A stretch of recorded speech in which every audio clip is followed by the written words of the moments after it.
Hey everybody, Will here from O'Reilly Auto Parts to show you how to replace a hub assembly. Today I'll be changing the hub assembly on a 2014 Nissan Altima, but procedures will vary, so be sure to know the specifics for your vehicle before getting started. Once you've got your supplies together, here's what you'll do. Park on a level surface. Chock the wheels at the opposite end of the vehicle from where you'll be working, then loosen the wheel lugs. Lift and support the corner where you'll be replacing the hub assembly. Remove the lugs and the wheel. Remove and discard the cotter pin from the axle nut.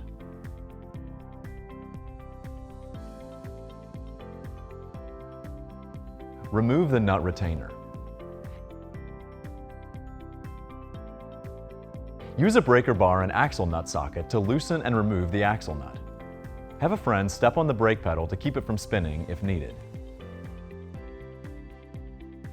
Use a ratchet or breaker bar and sockets to remove the brake caliper.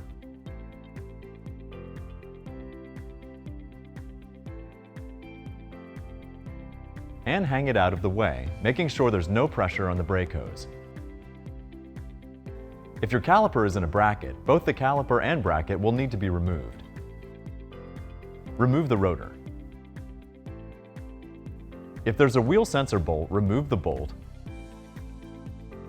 and the wheel sensor from the steering knuckle. Use a front-wheel drive hub press to separate the axle shaft from the hub bearing. Once the hub puller is attached to the hub, make sure it's tight.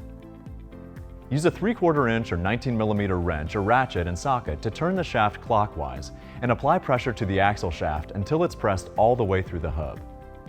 Once it's through, be sure not to move the axle shaft to an extreme angle or let it hang without support.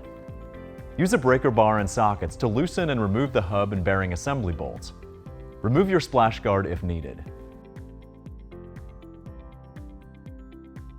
Now you should be able to remove the hub assembly from the steering knuckle.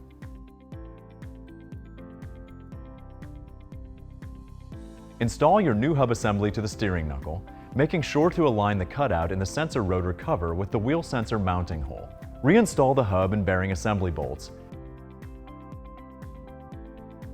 and use a torque wrench to tighten them to manufacturer specifications.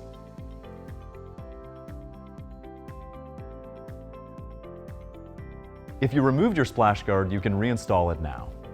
If you removed a wheel sensor, use the bolt you removed earlier to reinstall it.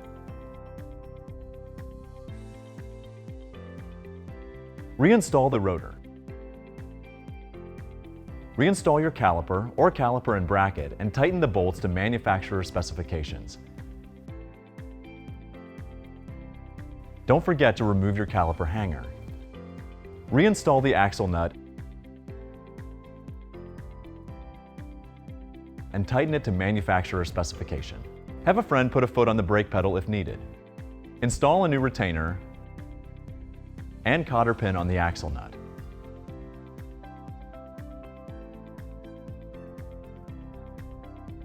Put your wheel back on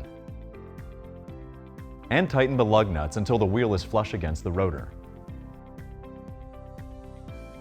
Lower the vehicle and remove the wheel chocks. Tighten the lug nuts in a star pattern to manufacturer specifications. And that's it. You'll find everything you need for this and other jobs at your local O'Reilly Auto Parts store or O'ReillyAuto.com. If you're not completely comfortable doing this yourself, we'd be happy to recommend a professional technician in your area. And be sure to subscribe so you'll see all our new video content. We'll see you again soon.